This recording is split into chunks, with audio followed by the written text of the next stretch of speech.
ఇనే ఓపిక లేనివాడు ఎప్పటికీ అర్ధజ్ఞానిగానే మిగిలిపోతాడు. చెప్పే ధైర్యం లేనివాడు ఎప్పటికీ పిరికివాడిగానే ఉండిపోతాడు.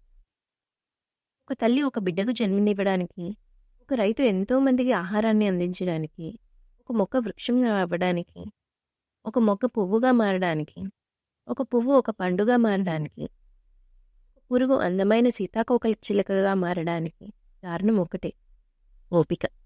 ఓపిక పట్టి చూడు, జీవితం చాలా నేర్పిస్తుంది. ఓర్పుతో ఉండేవాళ్ళు ఎప్పుడూ ఓడిపోరు. 2 విషయాలు నీవెవరో తెలుపుతాయి. ఒకటి, నీ దగ్గర ఏమీ లేనప్పుడు నువ్వుకుండే ఓపిక. 2, నీ దగ్గర అన్నీ ఉన్నప్పుడు నీ ప్రవర్తన. ఓపిక ఉన్నంత వరకు కాదు, ఊపిరి ఉన్నంత వరకు పోరాడు. ఓటమిని నీ కాళ్ల కింద, గెలుపుని నీ కాళ్ల ముందర ఉండిపోతాయి. ఒక విషయం గుర్తుపెట్టుకో: ఓర్పు పట్టిన హృదయం విసిగిపోతే వాళ్ళు తీసుకునే నిర్ణయాలు చాలా కఠినంగా ఉంటాయి.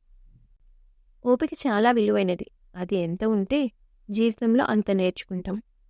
ఓటమిని ఓడించడానికి కావాల్సింది ధైర్యం కాదు, ఓర్పు.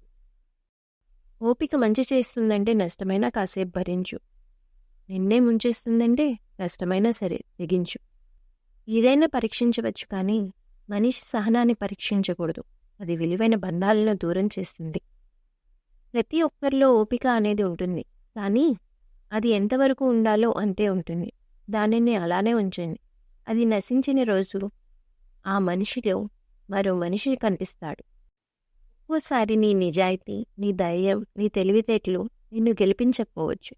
అప్పుడు నీ ఓర్పు, సహనం నిన్ను ఖచ్చితంగా గెలిపించగలవు.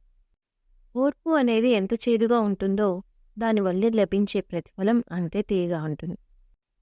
చేసే పని ఏదైనా సరే ఓపికగా చేస్తే మంచి ప్రతిఫలం తప్పక వస్తుంది.